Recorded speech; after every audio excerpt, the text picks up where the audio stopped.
Welcome to Beer and Bourbon Studios. This is the Game and Drink Connoisseurs podcast, and we are your Game and Drink Connoisseurs. I'm Jessica, and across the booth from me is my beautiful husband, Bryce. So I'm beautiful now. Yeah, I like to give you lady adjectives just to remind you who wears the pants. Well, you're currently not in pants and I am, so I know it's me, but I will take all the compliments I can get because I don't get them very much. That's fine. You just bend right over and take it, baby. Oh, good God. Every time with you in this intro. Every time. I am what I am, and I say what I say. Okay. Well, whatever. Anyway, today's game is Shards of the Jaguar, a high-octane race to glory where you must outwit and outmaneuver your opponent's booby traps by setting carefully placed strategic booby traps of your own. This is an adventure that takes place in an ancient, probably Central American temple, and so we are pairing it up with a tea that comes from that very same region, claiming to have similar, if not better, energetic properties than coffee by use of the guayusa plant. We have Happy Jungle Tea by Waykana Teas. This is an herbal blend with deep roots in that particular region of the globe, so it matches up really nicely today. And since today's game takes place in an ancient temple, we thought, what better fun facts to give you than about real-life temples all around the globe? We're also going to close off the show behind the bar with information about looseleaf tea and why it is the best and probably only way that you should ever be drinking tea.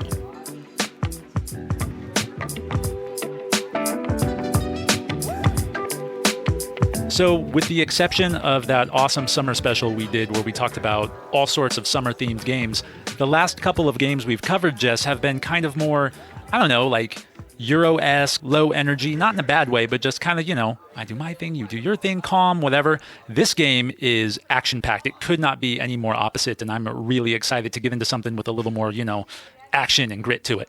This game gives me strong Legends of the Hidden Temple vibes. Only it's like if you could go on that show and instead of the show setting the traps, you get to set the traps for your opponents. Like, I don't know, it just seems like it's such a fun concept, and I would love if there was a real-life version of it. I would not, because I have bad knees. Yeah, this is as close to Legends of the Hidden Temple as I'm going to get anymore, but it is a pretty good representation of it on the table. I'm excited to talk about it. Guayusa plant. I'm very unfamiliar with this. This is something you found for the show. You know a little bit more about it than I do. I didn't know there was anything out there that was comparable to coffee. Yeah, there's actually quite a few different things. This is one that I hadn't heard of before the show or before researching for this episode. And so it'll be really interesting to learn about that and to really try it out and see if it is energetic like coffee, because it's supposed to be, and this is what they always say about all of them, maca and what's the other one, mate, all of those different things. They say, it's better than coffee because it gives you the energy without any of the negative side effects. And guayusa makes similar claims.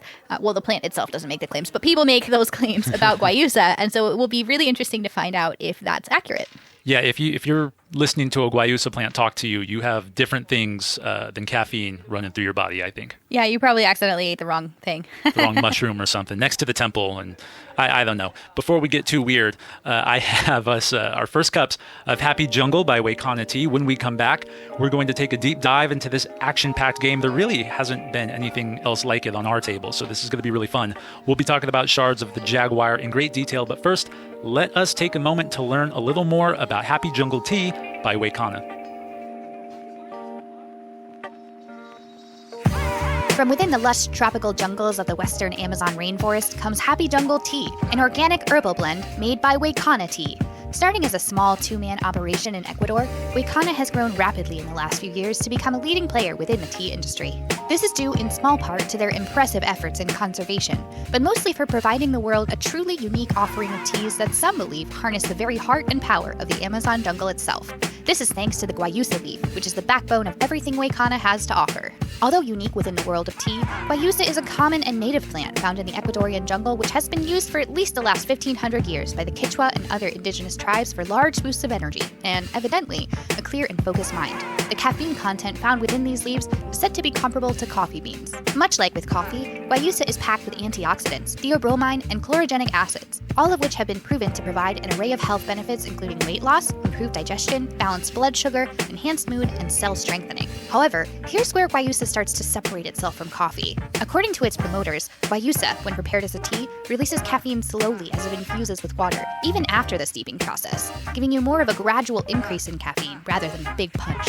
Waykana's Happy Jungle mixes both guayusa and hibiscus in its blend. Guayusa's flavor has been compared to the earthiness of green tea, but without the bitterness. The added hibiscus should enhance the naturally light sweetness of guayusa with a semi-floral aroma. And if what they say about guayusa is correct, you'll also get a long-lasting boost of energy and clear-headedness without the jitters or come-down so closely associated with coffee. Is it true? Well, we'll find out soon enough. In the meantime, if Happy Jungle or the guayusa leaf in general has captured your interest, you can go to waykana.com to check out all the guayusa blends Waykana has to offer, as well as find out how they use your money to help preserve their portion of the Amazon rainforest. You'll know their products thanks to the purple Jaguar in each and every bag.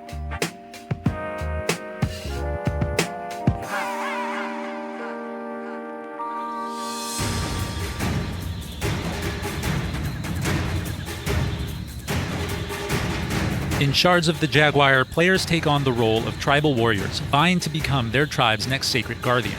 During this competitive initiation within the ancient walls of the Jaguar Guardian's temple, you will have to anticipate what competing initiates will do and set clever traps against them to gain the upper hand. Collect precious crystals, mystical amulets, and map pieces leading to the heart of the Jaguar to enhance your prestige during the competition. Outsmart the others and complete this trial with the most honor to become the next defender of your tribe.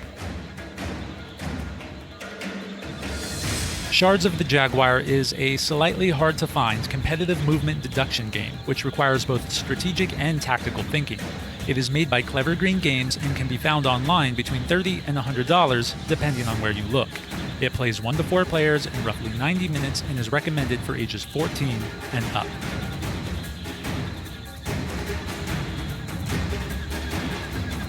So like we said at the top of the episode, this game has a ton of player interaction within it.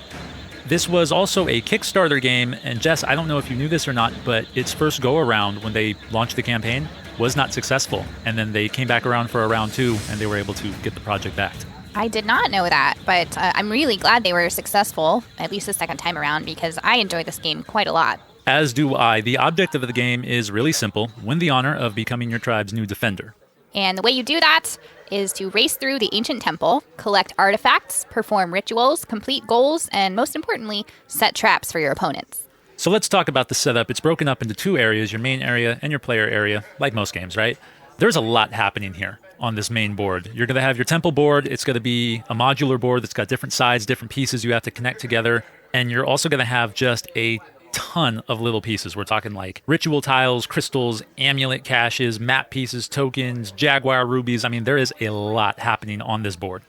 And your player area is a little bit simpler, but still kind of a lot. You have basically a character board that has your meter where you're going to track your health and your curses. You're going to have some storage areas for your crystals and your amulets, your trap token, and you're also going to have some level up slots where you can kind of level up your character and tap into different abilities and bonuses. This is definitely a game that we would recommend a bigger table for. There's a lot of pieces, the board's pretty big, and I would also suggest sitting kind of creatively at the table. You don't want to have one person at each end because the top of the board, the way it's designed, as well as all the different pieces you're going to have laying out, having them reach over the top, a little awkward, so I'd probably suggest one person at each side and then 2 people facing the board would be my suggestion. Once you're set up, the gameplay is actually pretty simple. Every turn, you just take 4 actions. The action options are to move or run, to pick up items, to perform rituals and level up, to raise your health or reduce your curse meter, or to use those map pieces to find the Jaguar rubies. So now let's talk about the heart of the game, and that is selecting traps and using them against your opponents. Before and after the action phase, these traps are going to play a major part in your game. Each round is going to start with players selecting in secret what trap they want to use and the location they want to use it in. Then everybody is going to move and do their thing, and then at the end of the action phase, everyone's going to activate their traps. So there's 6 different options for traps. 4 of them are determined by different features in the rooms of the temple. So the temples have different colored walls, different colored floors. They have these claws in the corner that are also different colors, and then they're also in numbered columns. Yeah, we forgot to mention this board is set up in rows and columns, so the board is kind of like a very colorful grid. Oh, yes. Important detail there. Yeah. So with that said, you have poison darts, which shoot out of the walls. So those traps, the way they activate are determined by the wall color. So you're going to pick a tile with a certain color, and anybody who's standing in a room at the end of the action phase that has that color wall gets hit with poison darts, and they take specific damage based on that. Then we have the poisonous gas, which is determined by the color of the floor in the room. So anyone standing in a room with that color floor at the end of the action phase gets hit with poisonous gas. Then you have your earthquake, which affects everyone in a particular column. Now, the columns are numbered 1, 2, 3. And what's special about the earthquake is that you pick a tile with one of those numbers, but you actually get to select which of the columns that match that number at the time of activation. So they give you a little bit more flexibility than the other traps. And then there's the guard. The guards are determined by the color of the claws in the corner of the room. So you pick a color tile, and whatever room has a claw of that color in it, anyone standing in that room or any of those rooms at the end of the activation phase is going to be hit by a guard attack. So those 4 traps are your basic traps, and then your last 2 are what the game calls advanced traps. And these work a little differently. Your first advanced trap is going to be your secret door. When you select the secret door as your trap for this turn, this is the only trap that you get to activate right away. You got these little door pieces that come in your character color, and you put one down in an area of your choosing, and then you can put the other one down in another area of your choosing. There are some parameters and limitations on how you can do this, but for the most part, set them up, and then only your character can run through that door, and this makes for a great way to get across the board quickly. Another cool thing about the secret door is until somebody else selects that as their trap of choice, you get to keep your secret door indefinitely. Which brings us to our final trap in the game, the flood trap. When you activate this one, everyone is going to be hit by a flood of water, and they are going to move in a direction predetermined by you before you activate the trap. And they're going to be pushed 2 spaces in that direction, and that includes your character as well. Something we forgot to mention, not every room on the board has 4 walls. Some have 1, some have 2, so it's kind of like a maze, and that also affects your characters as they move around. And it affects them during the flood because if they happen to run into a wall, their movement stops. So instead of going 2 spaces, sometimes they move 1 or none, depending on where they are. No matter the trap you choose, if you've hit somebody and you've done damage to them, everybody marks their damage accordingly, and then for the damage you did to other players, you get to collect honor points, and the honor points are how you keep score in the game. One of the items that helps you out during the game are amulets. And when you hit certain spaces, you can pick up an amulet cache, which will give you random assortment of amulets of different colors. They're bonuses that you can use without using up one of your actions during your turn. So it's basically like an extra free move. And they have different effects based on the color of the amulet. It could be an extra turn or an extra trap that you get to set on the next turn, different things like that. There are also a couple of different communal objectives that are chosen at the beginning of the game randomly from a stack. During various points of the game, you have the option to choose if you want to partake in these. They're a pretty good way to score yourself some extra points at the end of the game, so long as you can complete these objectives. And so when you do have an opportunity to choose one of them, you just take your little objective token and you place it on the goal you want to chase, and then you spend the rest of the game trying to go for it. Ultimately, winning the game is determined by the highest score at the end. You play 8 rounds, and then each person has an opportunity to escape the temple. Once you've escaped or attempted to escape, everybody adds up all of their honor points, and whoever has the most points wins. There are no tiebreakers listed, so in the event that you do tie, I guess you just have to battle it out to the death. That is the only logical conclusion.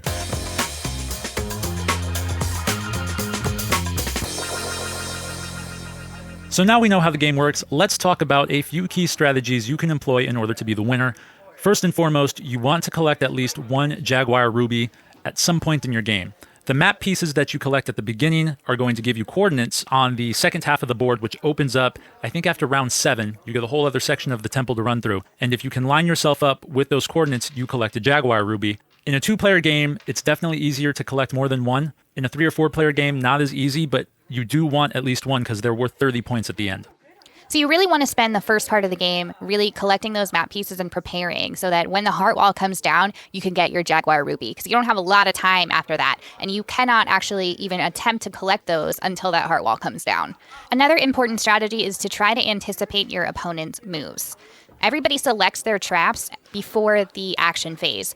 Theoretically, your opponent is not going to set a trap and then put themselves in danger. So kind of look at where your opponents are ending their moves and think, okay, well, if they're ending in a place with a red wall, then it's probably safe for me to be in a room with a red wall if they chose poison darts. I mean, you have to kind of guess a little bit, but use that deduction to try and figure out what areas are going to be safe.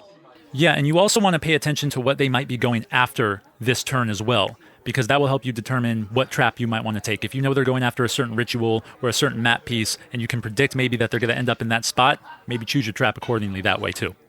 On the same token, though, you also want to try not to be too predictable, because if your opponents know exactly what you're going for, then it's going to be very easy for them to trap you. So if you have an idea of what you think they think you're going to do, but you can kind of fake them out a little bit, that's always beneficial as well. It's definitely beneficial not to be too predictable because the more you get hit with traps, the more damage you take. And while you do not die in this game, when your damage goes down, your curse meter goes up. And if they ever cross paths, you become cursed. And once you get cursed, it becomes really hard to do a whole lot of things that you would otherwise be able to do, and that can really hinder your game. So you don't want to be too predictable because you don't want to get cursed or let your health drop. That also affects how much you can move towards the end of the game when trying to escape as well. So keep that in mind.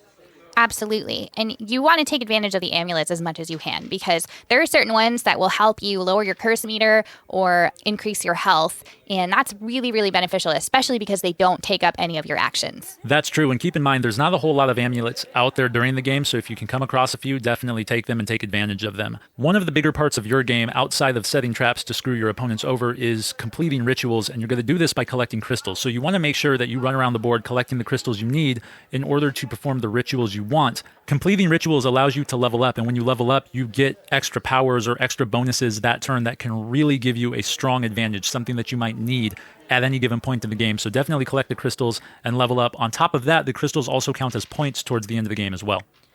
Another great strategy is to use the secret door and the flood traps to set up your future turns, especially because the flood trap will actually move your piece, which seems like an inconvenience, but because you can only move so far during one turn, it actually might help you if you put yourself in a position where the flood's going to move you to where you want to start your next turn. And the secret door will kind of set up that secret passageway so you can get somewhere you need to go a little bit more quickly. I really like the secret door because it allows you to get to an item or a crystal or something that you might need before the other guy has a chance to take it. And that flood can push your opponents away from things that they might be going after. But keep in mind, you may also push somebody into an area they want to be, whether you assumed it or not. You might think you're being really clever, but as it turns out, they were planning on you to push them that way all along. So keep that in mind. Another thing to keep in mind, which we didn't really go into detail on earlier, is that the traps are placed in a specific order, and the advanced traps are always the last two. And when you're determining trap selection order in the next round, it goes from left to right based on the location of the traps that you chose in the previous round. So if you pick the strongest traps in one round, you are going to be the last person to choose in the next round. Right, so you want to pick these traps strategically if you can. And because only one person can choose each trap. Correct. We forgot to mention that as well. So these traps are going to do a lot of damage to your opponents, and they might screw them over hardcore, and it might give you a big advantage points-wise early on in the game, but you want to be careful about taking too strong of a lead too early on, because then the other players are going to gang up on you. If they see that you have a couple of map pieces already, or that you've leveled up already, they're going to start pointing all their traps in your direction until you fall out of the lead. And if you've played a lot of board games in the past, you know that the person who usually takes the early start, they get ganged up on so much that they're just out of the game entirely. That's true. So you definitely want to be careful about getting too many points too soon. Yeah, don't beat up on one specific person too much, because then he might come back at you, hit you hard. Spread that damage around, I would say, and just kind of do your thing quietly if you can. But not so quietly that you forget what you're doing, because you can actually get caught in your own traps. And I fell victim to this pretty badly myself. I would forget where I set my traps and fall into them. And so I kept doing damage to myself by not being careful about that. Right. You sit there and go, I'm going to poison gas all the red rooms, and then you forget, oh, shit, I need something in the red room. So now you have to decide whether or not you take what you need or take damage. So yeah, definitely pay attention to what traps you're setting and move accordingly. Hey, Bryce from the future here, and we totally forgot to record this part while we were recording the show. This is normally where we say, hey, it's time to take a pause and get into some fun facts about things related to the game. We're still about to get to that, but yeah, somebody's phone rang, someone had to get up to go pee, it was a whole big thing, and well, we forgot to record it. So here it is right now. When we come back, we are going to talk about what we thought of the game, our likes, our dislikes, what other people said about Shards of the Jaguar, but in the meantime, please enjoy these fun facts about real-life ancient temples from around the world.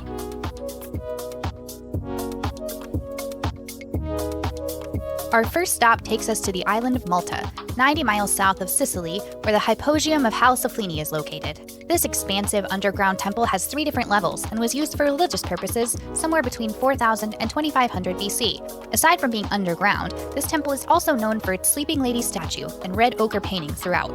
Traveling east to Turkey, we have the Göbekli Temple, which dates back to around 10,000 BC, making it the oldest known temple in the world. Some of the most interesting things about this ancient structure can be seen in its architectural designs, which were far ahead of their time. From the carvings on the walls to the way stones were organized and structured, and even the type of of ingenuity and manpower it would have taken to create something as intricate as it is during that time, this temple has left archaeologists rethinking all known theories regarding the dawn of civilization. Moving to Israel now, we climb 1,300 feet up a cliff in the Judean desert, overlooking the Dead Sea to visit the Masada, which translates into fortress. King Herod built 2 palaces here at some point during the 1st century BC, which was later heavily fortified to repel the Romans during the First Jewish-Roman War. These palaces had many luxuries, including bathhouses, private swimming pools, and even food storage chambers.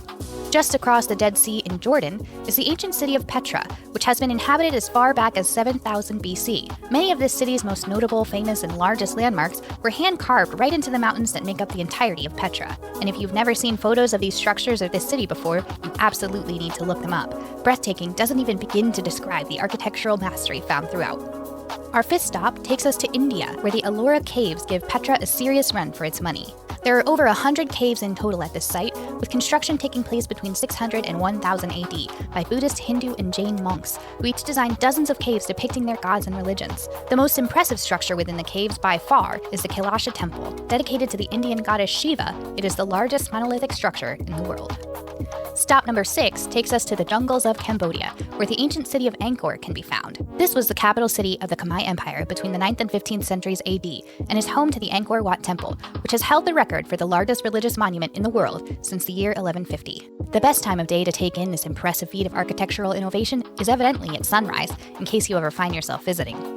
We move across the Pacific now to Mexico, getting way closer to the region of where today's game takes place. It is here in the Yucatan Peninsula where we find the Temple of Kukulkan in the Mayan city of Chichen Itza. You've undoubtedly seen this pyramid before, with its 4 staircases on every side, ascending all the way to the top. Constructed around 600 AD and before the Mayans abandoned Chichen Itza for the city of Mayapan, the Temple of Kukulkan was used to worship the Mayan serpent god of the same name.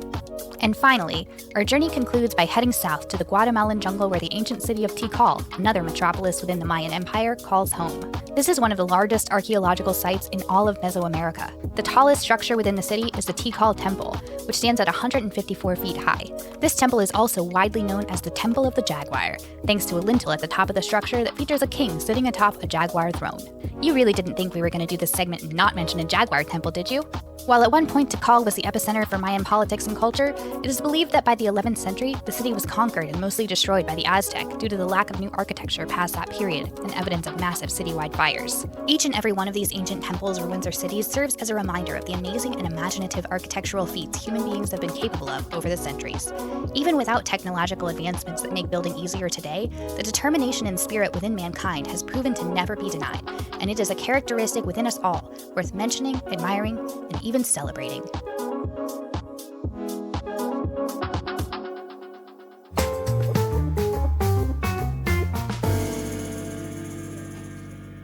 And now on to our favorite part of the show, what we like about the game. This particular game, we love so many things about it. The biggest thing I would say is just the flow of the gameplay. It's really unique and it's really fluid. It's almost intuitive, but it's also something I never would have thought of. And I love that. Yeah, this whole idea of like you're trying to deduce where your opponents are going to be, and then you want to set traps accordingly, and then you have to move through and like, where do I move so they don't trap me? Or if I'm going to get trapped, how do I mitigate my damage? We don't have another game like that. This is pretty unique, I would say. Yeah, it's pretty amazing. And it's also just amazing aesthetically. The components are beautiful. The color scheme is beautiful.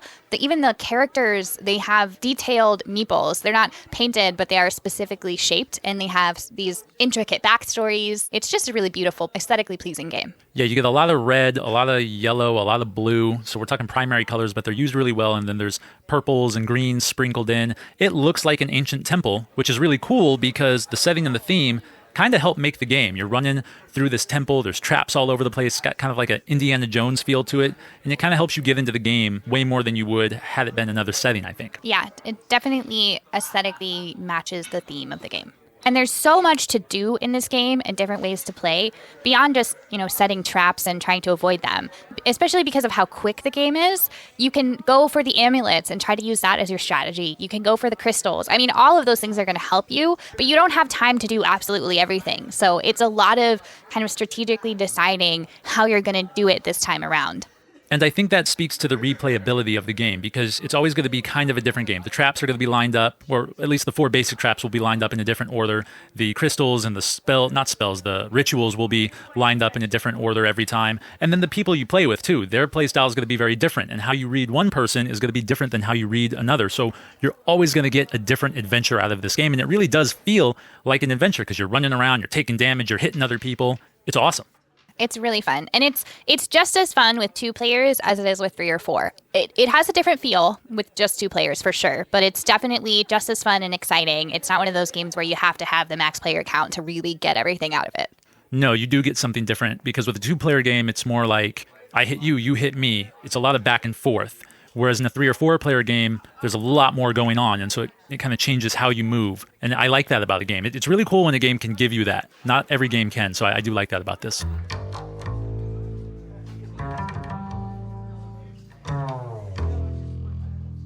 And what we don't like about the game is that it didn't really live up to all of its potential. There's so much theme that could have been utilized. Like the characters have these very intricate backstories and they all have different abilities, different starting pieces, different level ups.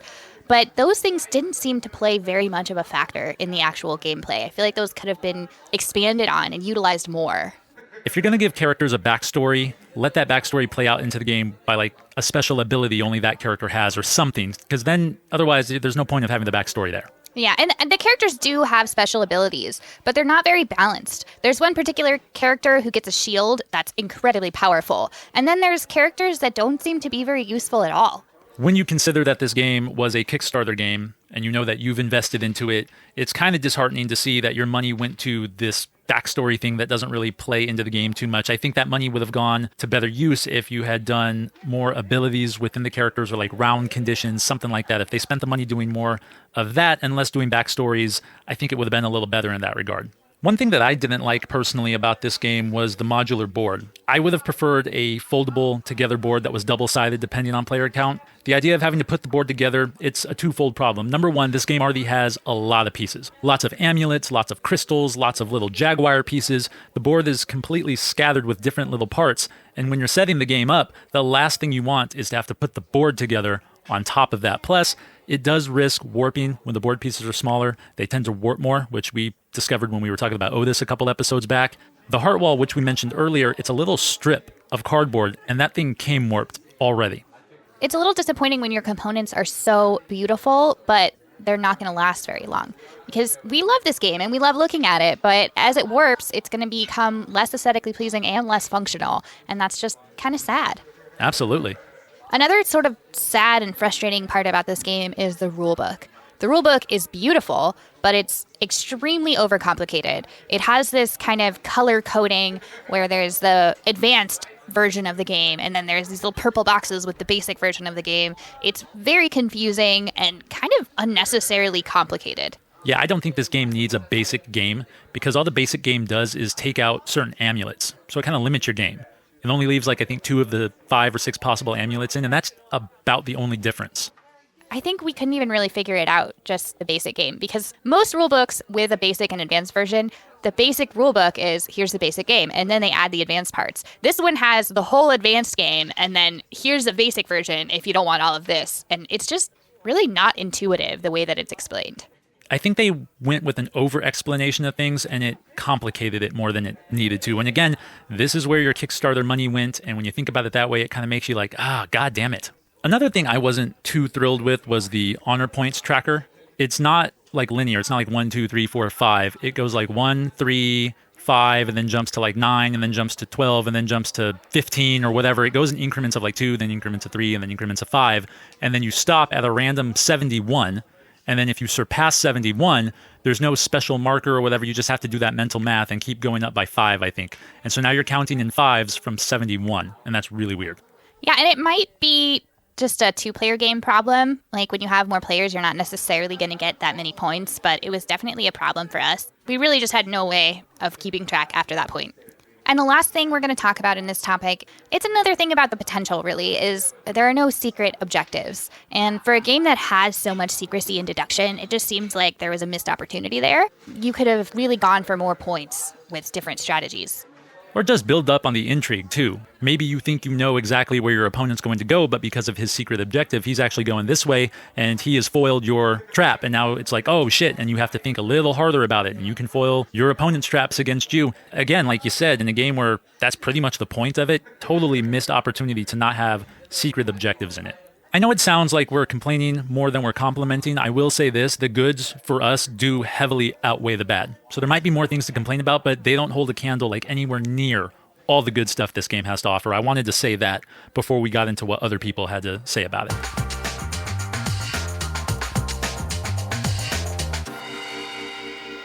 So there's not a whole lot of feedback out there on this game, but for the most part, the feedback has been positive. People love the player interaction, which is we totally agree with that. It's super fun. It's super kind of take that and deduction. And it's a lot of skill and not a lot of luck, which is really cool.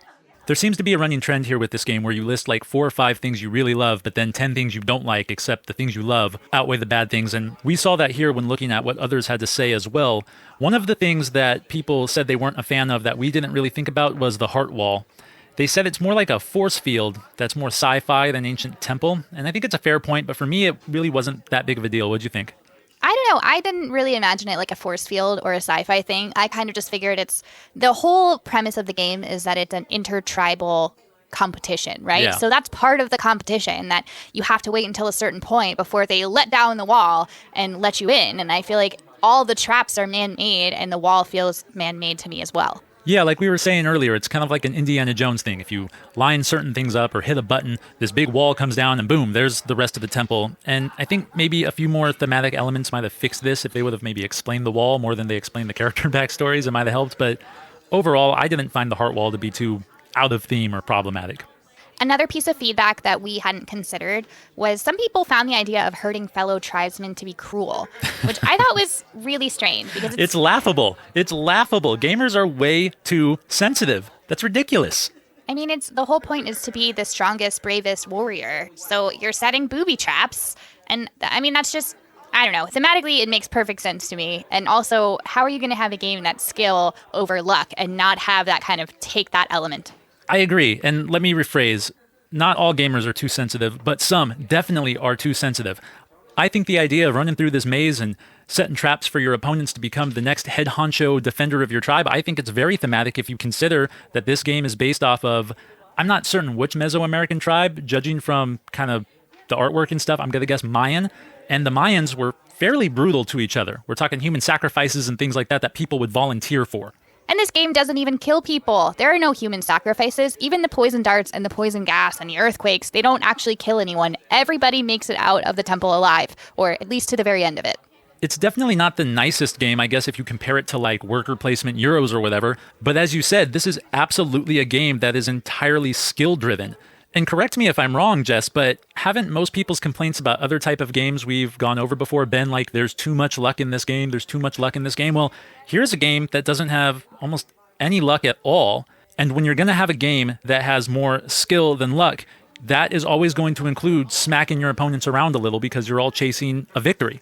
Yeah, I mean, is chess a mean game? Is it cruel that you kill your opponent's pieces? Because that's literally what's happening. Yeah, it's one of those things where you're just not going to win. You give people too much luck and they complain about that, but then you say, okay, here's a bunch of skill, and all of a sudden, for some of these gamers, it's a little too mean. It's laughable. It's laughable. You know what else is laughable? Huh? This final piece of feedback that, well, I kind of did consider, but we didn't really talk about. The name, Shards of the Jaguar, sounds a lot like Sharts of the Jaguar. It really does. It's like one letter off. It's a little bit silly. It's hilarious. We're all like 6-year-olds here, but I mean, it's true. It does kind of sound like Sharts, and we accidentally called it Sharts of the Jaguar a bunch of times when we were talking about it. But I mean, I don't know. Shards is kind of a cool word. It sort of makes sense. It's accurate because the little Jaguar pieces are like broken up into a bunch of shards. I mean, it is accurate. It's just, I don't know, maybe Heart of the Jaguar might have been a better name because now the tongue-in-cheek is just, it's there forever. Well, yeah, we're never going to not call it Shards of the Jaguar now. But overall, though, this is a very fun, very interactive, very unique, very immersive game. It has some take that in it, but unlike what some people feel, it's really not too hardcore of a take that game at all. It's all part of the game. It's all part of the fun. And you don't really feel like you're getting screwed when you get hit by a trap because everyone's getting hit by traps.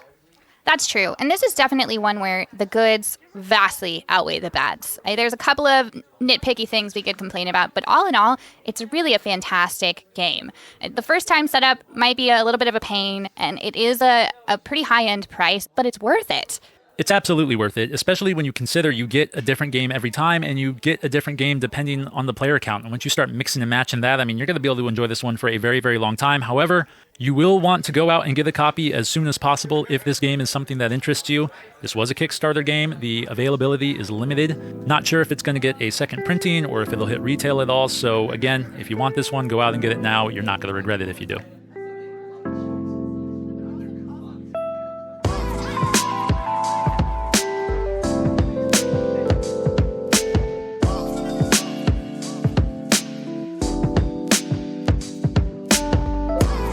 Jessica, Happy Jungle Tea by Waykana. We've had a whole episode to drink it, sample it, try it.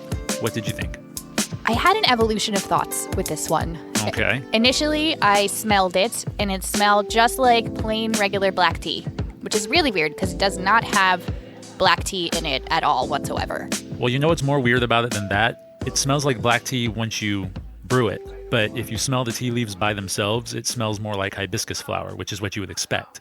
That's true. It smells very fruity and floral and sweet. The brew just smelled like black tea. The flavor initially was just kind of almost a nothing flavor, sort of an earthy smoothness, but not much more to it than that. Definitely not the bitterness that black tea would have. But then as it cooled down, I started to get a tartness, which I think was the hibiscus coming through. Yeah, I think so too. So I think the guayusa itself is not a very strong flavor. Probably not. I didn't get a lot of anything flavor-wise. There was an aftertaste or some sort of after aroma that was floral for me when I drank it, but there was almost no aroma once you heated the tea up, or once you brewed it with the hot water, I mean. Yeah, but it did get a little bit more flavorful as it cools down. It's just, I don't know. I think it was really more the hibiscus taking over, though. I remember the first cup, I followed the directions. It said use a teaspoon per 8 ounces of water. I did that. Didn't really get a lot out of it, so I worked all the way up to a tablespoon of tea, brewed it loose leaf like you're supposed to with tea like this. Really didn't get much of a difference. I didn't even feel the caffeine, which I know that's kind of our thing. We don't really respond to caffeine. Take that for what you will, but it's not a bad tea. I'm just pretty underwhelmed by it. It wasn't really anything special to me. I'd be curious trying the guayusa by itself, just to see flavor-wise if there's anything to it. I mean, maybe the hibiscus just really drowns it out, but it didn't really taste like much to me. I don't even know if it drowns it out. I mean, you said when it cools, it starts to taste more like hibiscus, and maybe that's what happens, and so it does drown it out. But when it's hot, like you're supposed to drink tea, unless you're going to go all the way cold, I got not much out of it. Yeah, I mean, it wasn't terrible. It didn't just taste like hot water, but it just wasn't much of a flavor, which is, I mean, maybe I'm just used to drinking really strong, bold, bitter teas. Well, the other thing, too, to consider is that we probably went in expecting something completely different because, number one, it's an herbal tea. Most herbal teas have a strong flavor, a strong aroma to them. This did not, so I think it may have caught us off guard. And two, I think because this tea is almost like a reddish kind of pink color, it's a really cool color tea.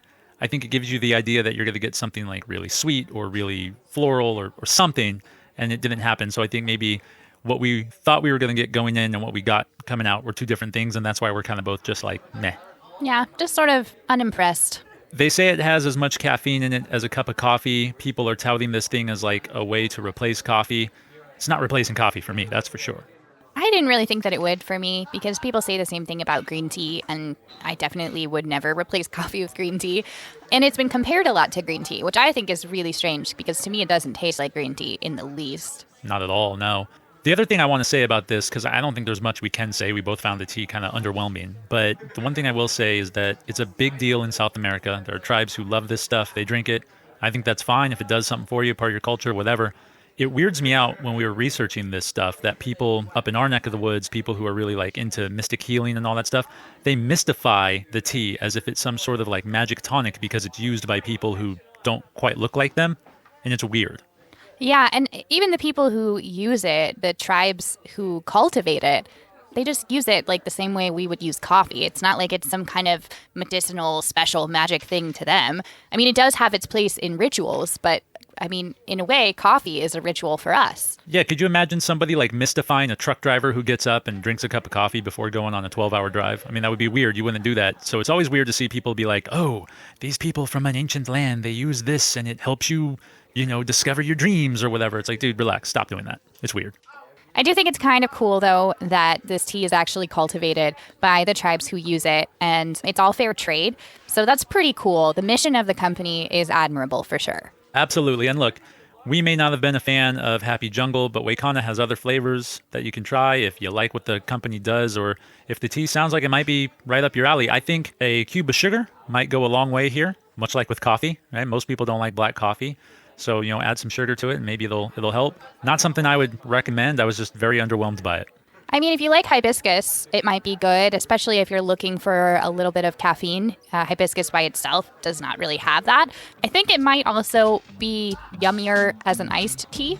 We didn't really get far enough to try that, but it might be better that way.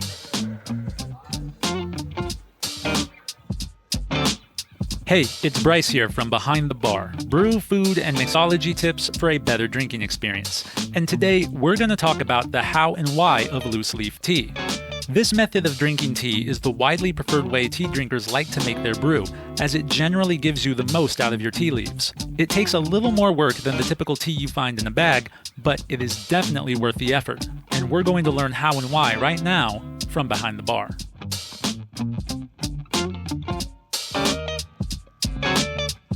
Let's first start with the why, and to understand this, we first have to understand how tea works. Tea leaves are typically sold in a cured condition, having been completely dried out before being packaged. With all the water removed from the leaves, flowers, and herbs, all that is left behind are the flavors, aromas, compounds, vitamins, and sometimes caffeine naturally found within them. The leaves will expand and soak up the hot water once it is introduced. Now, the water molecules, because they have been heated, are moving very quickly throughout the glass.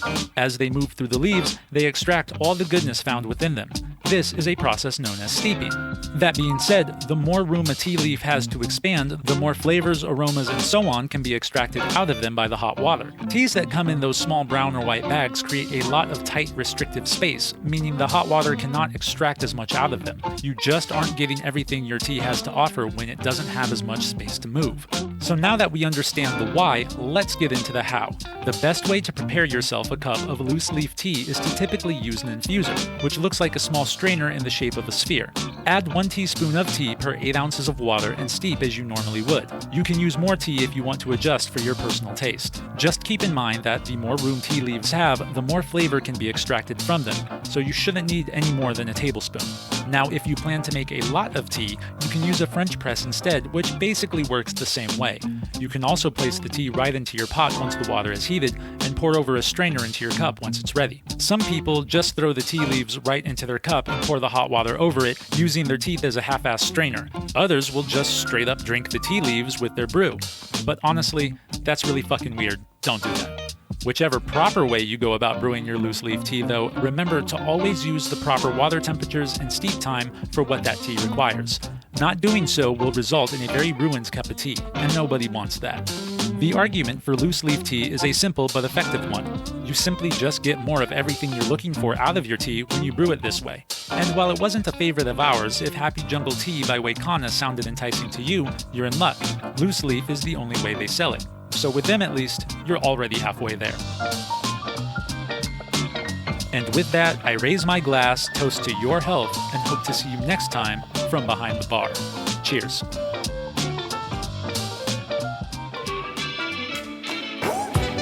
That's all we have for today. Thanks for listening. Have you ever tried a tea with guayusa or played Shards of the Jaguar?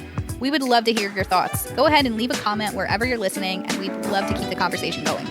And as long as you're willing to comment, maybe you'd be willing to rate the show. Remember, 5 stars is the only acceptable number of stars in your ratings. Don't forget that.